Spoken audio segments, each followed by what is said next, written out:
Absolutely amazing. The coordination, expression, and overall vibe were just incredible. They really set the bar high. They sure did, Dinesh.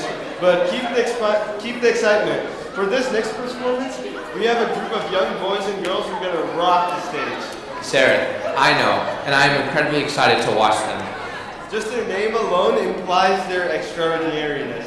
Everyone, get hyped for the superstars. They feature Akhil Daniparti, Virat Sai Tirupati, Lakshmi Radimakar, Anjali Radimakar, Akshay Sanka, Ethan Matthew, Ananya Venkatesh, Manav Ramtiere, Ritvika Maji, and Virat Chaudhary Nalapati. Let's give them a big round of applause as they take the stage.